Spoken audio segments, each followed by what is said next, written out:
धार्मिक मान्यता है कि पितृदोष एक अदृश्य बाधा है। ये बाधा पितरों द्वारा नाराज होने के कारण होती है।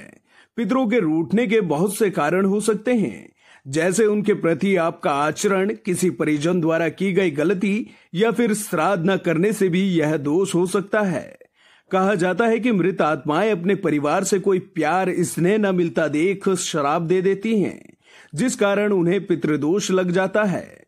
लोकल 18 से बातचीत में ज्योतिष संजय मित्तल कहते हैं कि पितृदोष को आसान शब्दों में इस तरह से समझा जा सकता है कि या तो आपके पिता को कठिनाई या फिर आपको पिता होने में कठिनाई हो रही हो। निसंतानता भी पितृदोष में ही आता है। ज्योतिष संजय मित्तल आगे कहते हैं कि प्रभु श्री राम को भी पितृदोष था, इसलिए वह हमेशा अपने पिता से दूर ही रहे। राजा बनने के वक्त भी वह अपने पिता से दूर थे। उन्होंने जन कल्याणकारी कार्य भी अपने पिता से दूर रहकर ही किए। उसके बाद पितृदोष के चलते प्रभु श्री राम के पुत्र भी उनसे दूर रहे। देखिए, पितृदोष को बड़े आसान तरीके से मैं एक्सप्लेन करूंगा। आपने बहुत तरीके से सुना होगा इसके बारे में, मैं बहुत आसानी से समझा रहा हूँ इस चीज़ को। पितृदोष का मतलब है कि आपके पिता को कठिनाई या आपको पिता होने में कठिनाई। सीधा सीधा पितृदोष का लक्षण यह है। अगर ग्रहों से संबंध देखेंगे तो ये सीधा सूर्य, शनि और राहु की होती।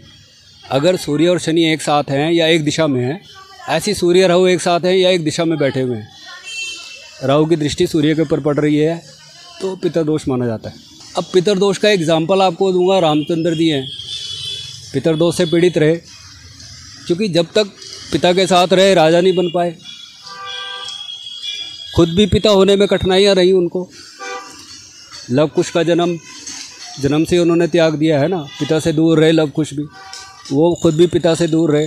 तो पितृदोष का जो कैपिटल एग्जाम्पल है वो खुद रामचंद्र जी है।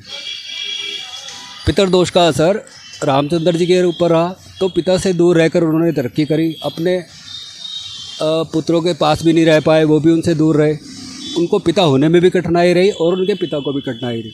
तो ये पितृदोष है। देखिए, आप सिंपल सी बात है, जब उनको बोला गया कि अब इनको राजा बनाया जाए, है ना, तो उधर कैकेयी माता ने जो है वो ड्रामा कर दिया, है ना। उन्होंने उनके लिए वनवास मांग लिया। वनवास का मतलब ही क्या है?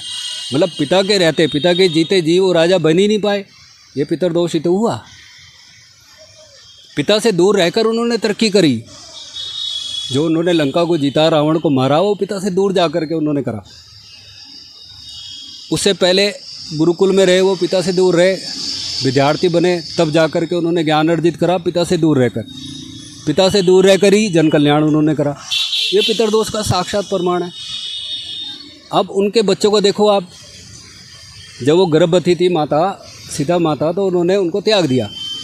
अब बच्चों ने गुरुकुल में जा कर के वाल्मीकि जी के यहाँ उन्होंने वहाँ शिक्षा ग्रहण करी, है ना। तो ये पितृदोष है 100%। रामचंद्र जी को पितृदोष ही रहा, है ना। और उसी के लिए उन्होंने समय समय पर उपाय भी करवाए, है ना। आपने देखा होगा एक प्रकरण उसके अंदर आता है कि अब जंगल में जो है वो रावण जी आते हैं वहाँ पर श्राद्ध करने के लिए दशरथ जी का, है ना। तो वो कहते हैं भाई मैं तो आपके लिए श्राद्ध करूँगा, हाँ, तो आपको बदले मेरे को कुछ देना पड़ेगा।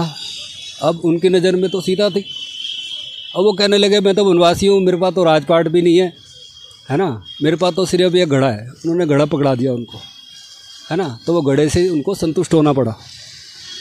तो ये पितृदोष का उपाय है। तो हम पितृदोष पीड़ित को बोलते हैं आप गंगा स्नान करिए और एक मटका वहाँ प्रवाहित कर दीजिए। सरल उपाय।